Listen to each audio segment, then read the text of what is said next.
According to Grandma, stargazing is almost a family tradition.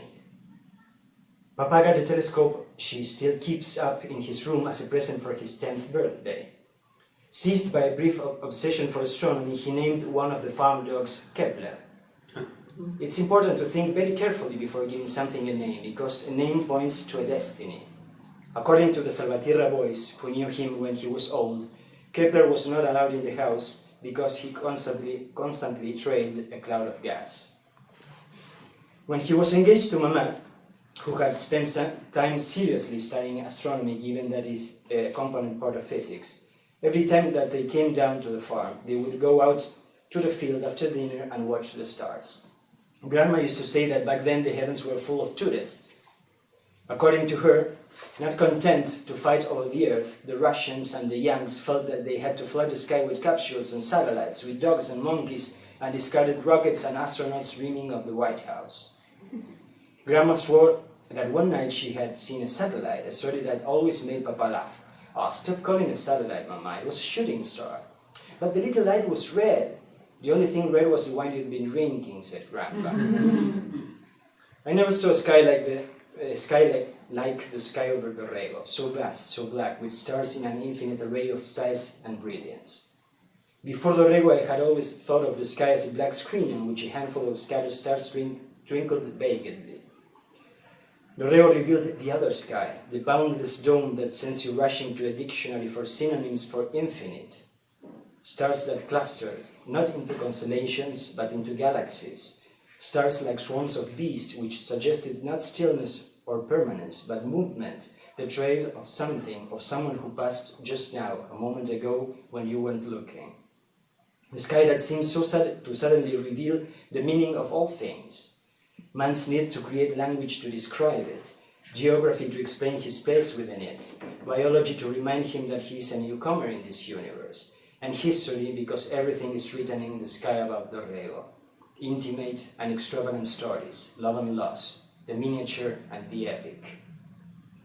Mama unfolded a blanket on the grass and the four of us lay down in it. The midget immediately fell fast asleep. I pulled back his eyelids and shone Papa's torch into them, but he didn't even move. Back when your parents were courting, we always used to come out here after dinner to look at the stars, said Grandma from her armchair, the proud curator of the Museum of Our Happiness. Hey, look, a shooting star, said Mama. Where? There, look. Oh, it's gone now. That's why they're called shooting stars. If you don't pay attention, you miss them. What's a shooting star?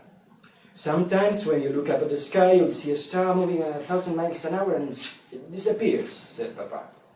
In fact, they are not actually stars, Mama explained. They are rocks, fragments of asteroids that burn up as they enter the atmosphere. No, said Papa. No science, no.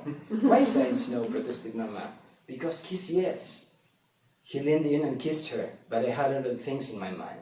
I can't see anything. You have to be patient. You have to keep watching. Good night, people, said Grandpa. Oh, don't go, Abuelo, I said. I tugged on his arm until he fell down on the blanket next to us. Oh, and who's going to help me up again? Asked Grandpa, laughing. We'll get the AA to send a crane, Grandma teased him, still sung by his barb about the red wine. Your grandson will help you up. He's the strongest of the family, said Papa. I'll help you up, I said, but then you have to stay here with us. What if I freeze to death? Is that the Southern Cross? Of course it is. If you see a shooting star, said Papa, you can make a wish. What have stars got to do with wishes? I don't know, but I do know that I once made a wish right here, and it came true. Papa gave Mama a soppy look, and they started playing Kissy Face again. Suddenly the midget sat up, rubbed his eyes, and started yelling, I dreamed about the light! I dreamed about the light! I don't know how long we sat there, the midget on Grandma's lap telling anyone who would listen about his dream. Papa and Mama still flirting with each other, Grandpa telling me the story of Orion the Hunter, while I lay on my back, staring at the sky, trying hard not to blink. Shooting stars are rocky fragments of meteors that burn up as they come into contact with the Earth's atmosphere. And that, Mama was right. They're also somehow related to wishes. You are supposed to make a wish as soon as you see one streak across the sky. In that, Papa was right. I looked and looked until my eyes were burning, but I didn't see anything. maybe that's why my wish didn't come true. Thank you.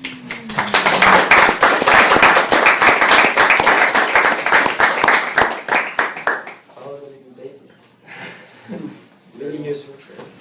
I like how you're able to read from the 2 chapters about the mother and how those integrate so well. Very nice, very nice. So this is a very general, broad question, but where did this book come from for you? I mean, the Dirty War is a huge, influencing kind of specter over a lot of Argentine literature that authors have dealt with in different ways, but I'm just curious as to how this book came to you. In strictly literary terms, I guess it's a book that came much more from American tradition that I don't know, Argentinian or Latin American tradition. And I don't know. I feel nearer to Kill a Mockingbird than many novels in Argentina.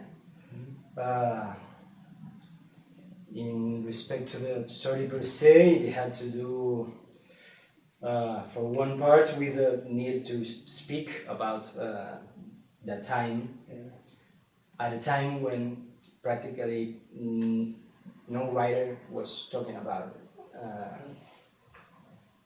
And of course I was looking for a way to talk about this huge tragedy without being tragic all the time. And that's when the children's view came into mind, because even if you're persecuted with your family and you're on the run, children always manage to find a way to play. And that was the click. And with the click, it came the need to give Harry a childhood, and he was practically the same age I was back then. So Harry got my mom, my dad, my little brother, my whole family, my love for the game of Risk, the TV series, The Invaders, of the comics, and so I lent him a big chunk of my life. And even though luckily my family didn't have to endure none of this stuff, I mean in political wise and in terms of persecution, my mother died really young, and when I was at the end of the first draft, and only then I understood that in some twisted way I had conceived all this to make for myself the way to say goodbye to my mom, and to say to her the goodbye I never had a chance to say in real life. Oh, yes. One thing that I was going to say, that it seemed like the 10-year-old viewpoint helps get away from the pure tragedy, but you just said that, so my question is irrelevant. The one thing that you wrote the script for this, the screenplay as well, right? Which seems interesting to me because it's cinematic in one sense, but in the other sense of it all being confined within the 10-year-old's mind, and like part of the charm of it being the way that he sees things and the things that are important to him. It seems like that'd be kind of a tricky script to write. But my real question is, as we were talking on the way over here, today you were working on a new novel and a screenplay simultaneously, almost in the morning and the afternoon. Is that usually how you work? And like, are there things about the two different genres, the two different styles of writing that you particularly like, or that does it get complicated doing that? When I can choose, I try to work in one thing at a time. It not always is the case, as of today, for instance. Because I find this is a great balance for me. Writing a novel is a very alienating job. You spend most of your days thinking and talking with people that only exist in your mind, and when you go to eat with your family, it's difficult because you can to them about it in depth, at least. So working the time in a novel and then working with the team, because of a movie, it's like the kind of collective creation in some way, and debating everything gives me back my spirits. But besides that, the question about literature or cinema to me is, do you like your mama more than your father? Or, and I use in the novel this image about the frog and the amphibious, the creature that has 2 years to live, and it needs both media to survive, the land and the water. And I think that's me in a nutshell.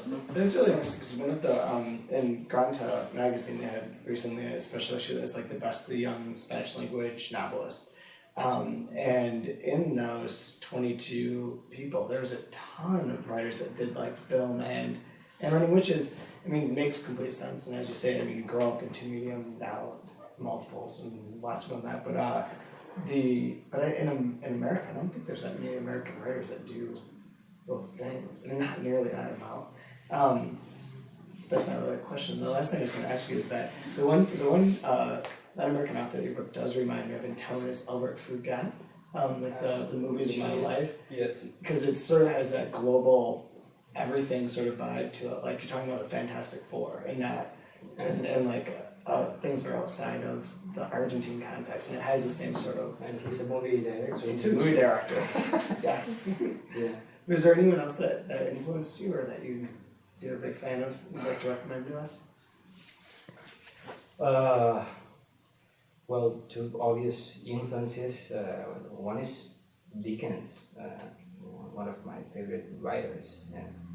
Many reasons, but this compulsion to choose children as main characters, it really spoke to me, because I thought that the only way that I could convey certain grace and happiness during this stuff, and I knew it had to be a child, because a grown-up that has to endure all this stuff, he would broke. Yeah. But the children always bounce back, and to be loyal to my amphibiousness. The second influence would be a movie called The Night of the Hunter, an old American movie. It was the only one that a British actor called Charles Lawton directed. And very, very much near the end, there's one character, and I think it was Lillian Gish, who says, children are men at its strongest. They abide, they endure. And that's what I really think, and what I try to instill in the novel. Well, thank you very much.